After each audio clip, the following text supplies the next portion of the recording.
Welcome to the third chapter of the book of Mark. It begins in verse 1. Ke isilthan Pauline is tin synagogin. And he entered again into the synagogue. The synagogin was a direct transliteration into English, a gathering, synagogue. And this is using the word transliterated. It's actually a gathering into a gathering. Ke in eki anthropos exiramenin echon tin hira. And a man, 2, was 3 there, 4 having, 5 the hand being withered, 6 and 7. Hira, chiropractor, is a derivative. Ke paratirun avton. And they closely watched him. Iti savasi therapevsi avton. If on the Sabbaths he will cure him. Ina kategorisosen avtu, that they should charge him. These are the people I'll mention here a little bit later in the Pharisees, scribes, Herodians, and so forth. The savasi, savaton, is the word for the Sabbaths. It's another transliteration.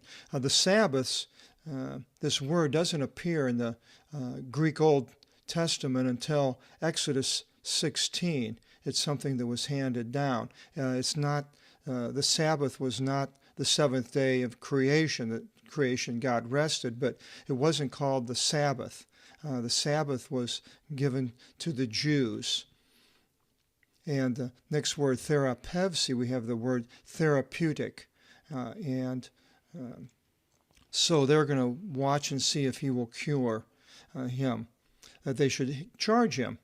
And verse 3, ke legito anthropo. And he says, as Jesus to the man, to exiramenin echontitin hira, to the one having the hand being withered, agire is to meson, arise into the middle, the meson, Mesopotamia, mesoderm, the skin that's under the top layer. Meso is a derivative, is middle, meso. Verse 4, ke legi avtis, and he says to them, existi ti savasin agathopiise, e kakopiise. The P is a poet, 4160, a doer, doing, and this is a verb. Agatho is good, and kaka is bad or evil. Is it evil? Is it allowed to on the Sabbath to do good or evil? Psikin sose e apokatine, to preserve a life or to kill. E de esiopon, and they were kept silent. Now these were we'll see later, the Pharisees and these people. It's very unusual for them to keep silent, because they argued all the time over the law and the Torah, the sayings of the rabbis. And here is this man from Galilee, somebody that has performed some miracles and has a following now. They're coming to see what's going on. And here this man is now asking them spiritual things, deep spiritual things. And is it allowed to do good or evil on the Sabbath? They kept silent. Verse 5, ke perivlepsamenos avtus medorgis, and having looked round about them with anger, orgi, so we have the word an orgy, some type of a excited state.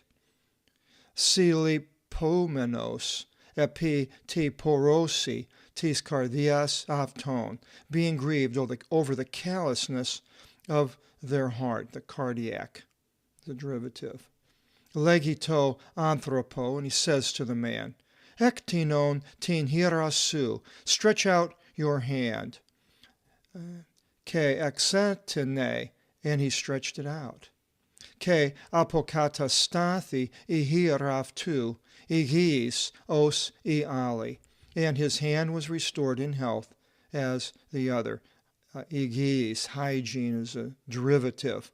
So this is similar to where he was at before, where the man was dropped through the roof.